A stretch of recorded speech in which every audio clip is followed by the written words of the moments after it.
Macroscopic properties या किसी system की मैक्रोस्कोपिक प्रॉपर्टीज़ होती क्या हैं? तो properties which arise from the bulk behaviour of matter और अमाउंट ऑफ मैटर। जो अमाउंट ऑफ मैटर की वजह से प्रॉपर्टी हमारे लिए सामने आ जाती हैं, they are known as macroscopic properties. Amount of matter की वजह से। अब अगर उसमें कुछ अमाउंट ऑफ मैटर नहीं है, थोड़ा भी नहीं है, जो भी है, so that is not a macroscopic property. अब ये मैक्रोस्कोपिक प्रॉपर्टी फर्दर तकसीम की गई हैं दो कैटेगरीज़ में। एक है इंटेंसिव प्रॉपर्टीज़ और दूसरी है एक्सटेंसिव प्रॉपर्टीज़। दोनों प्रॉपर्टी अमाउंट ऑफ मैटर की वजह से होती हैं, लेकिन एक जो है properties do not depend upon the quantity of matter या related to fixed amount of matter, तो वो होती हैं intensive properties। First of all इनके एग्जांपल समझते हैं, फिर आगे आते हैं extensive properties की तरफ। तो intensive properties fixed amount of matter की वजह से होती हैं और do not depend upon the quantity of matter। For example pressure है, तो प्रेशर मैथमेटिकली जो है P equals to F divided by A। Unit area पे एक मॉलिक्यूल जो प्रेशर लगाएगा तो वो उसी एक मॉलिक्यूल के लिए फिक्स्ड है, so it does not depend upon the quantity, यानी एक मॉलिक्यूल के लिए फिक्स्ड है। तो इस वजह से प्रेशर हो गई इंटेंसिव प्रॉपर्टी। इसी तरह टेम्परेचर है average kinetic energy of molecules. तो अगर एक मॉलिक्यूल की जो भी एवरेज काइनेटिक एनर्जी बनती है तो वही उसका टेम्परेचर होगा। ये नहीं होगा कि भाई एक मॉलिक्यूल की जो है एवरेज काइनेटिक एनर्जी ये हुई, किसी दूसरे एग्जांपल में उनकी एक मॉलिक्यूल की जो है वो एवरेज काइनेटिक एनर्जी ज़्यादा हो गई है। No, it depends upon the fixed amount of matter.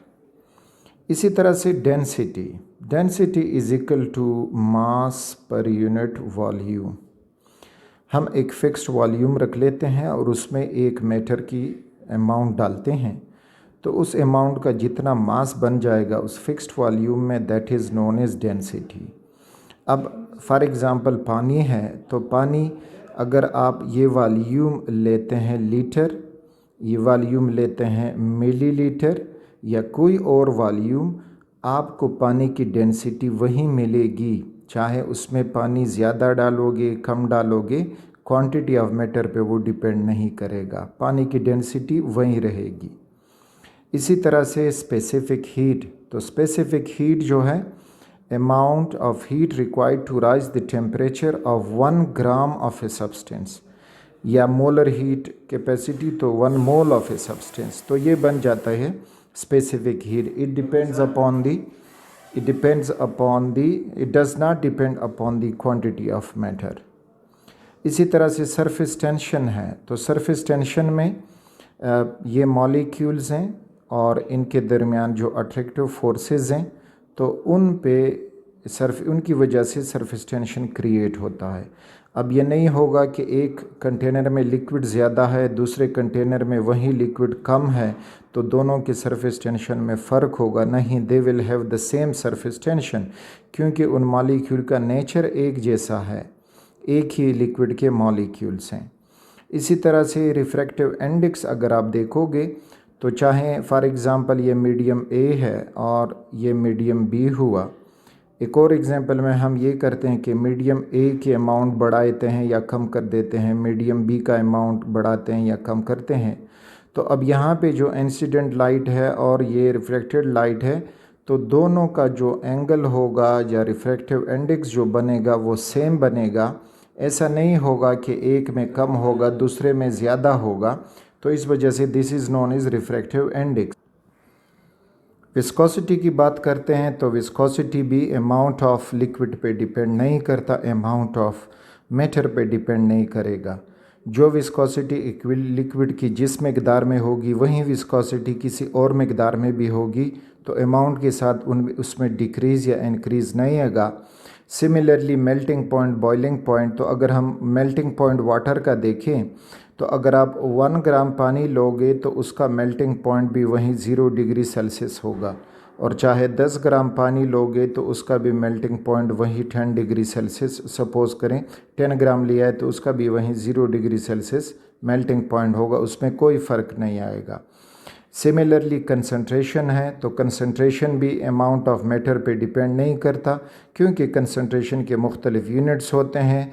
For example moles per litre हैं तो ये मोलरिटी है, तो चाहे कम है ज़्यादा है मोलरिटी वही रहेगी। तो ये वो प्रॉपर्टी हैं जो अमाउंट ऑफ मैटर पे डिपेंड नहीं करती हैं, and these are known as intensive properties. अच्छा, दूसरी तरफ जो है वो एक्सटेंसिव प्रॉपर्टीज़। एक्सटेंसिव प्रॉपर्टीज़ वो होती हैं जो depends upon the quantity of matter या not related to a fix amount of matter. एक फ़िक्स अमाउंट के साथ इनका रिलेशन नहीं होता, बल्कि आप मैटर की क्वांटिटी बढ़ाओगे तो वो भी बढ़ती जाएगी, मैटर की क्वांटिटी कम करोगे तो वो भी कम होगी, मे बी के डायरेक्ट रिलेशन हो, मे बी के इन्वर्स रिलेशन हो। एग्जाम्पल्स में अगर आप टोटल मास देखें तो टोटल मास, जितना मास बढ़ाते जाओगे तो मास बढ़ेगा, यानी मैटर बढ़ाते जाओगे, मैटर कम करोगे तो टोटल मास भी कम होगा, depends upon the quantity of matter. इसी तरह से वॉल्यूम है, तो जितना आप अमाउंट ऑफ मैटर बढ़ाओगे वॉल्यूम भी बढ़ेगा, directly proportional to the quantity of matter.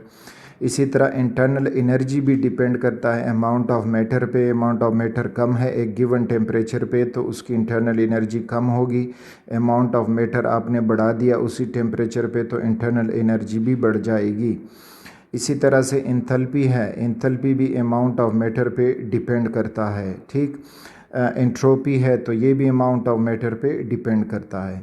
अब साथ में एक पॉइंट आप ये याद रखें कि अगर हम यही एक्सटेंसिव प्रॉपर्टी फिक्स्ड अमाउंट के लिए पर मोल या पर ग्राम में कर देते हैं, बिकम्स इंटेंसिव प्रॉपर्टीज़, तो यही एक्सटेंसिव प्रॉपर्टी इंटेंसिव हो जाती है। यानी फॉर एग्ज़ाम्पल अब हम मास लेते हैं, लेकिन मास को हम लेते हैं पर वॉल्यूम में, यानी एक ख़ास वॉल्यूम में उस मास को फिक्स कर जाते हैं तो वो डेंसिटी बन जाती है। सो density is an intensive property. इसी तरह से वॉल्यूम को हम फिक्स करें किसी गिवन क्वांटिटी के साथ, या इंटरनल एनर्जी को फिक्स करें, फिक्स अमाउंट के लिए ले लें, तो फिर वो बन जाती है इंटेंसिव प्रॉपर्टीज़। तो ये था मेन डिफरेंस, बस ये है कि जो प्रॉपर्टी अमाउंट ऑफ मैटर पे डिपेंड करती हैं तो वो एक्सटेंसिव प्रॉपर्टीज़ हैं, और जो डिपेंड नहीं करती तो वो इंटेंसिव प्रॉपर्टीज़ हो जाती हैं।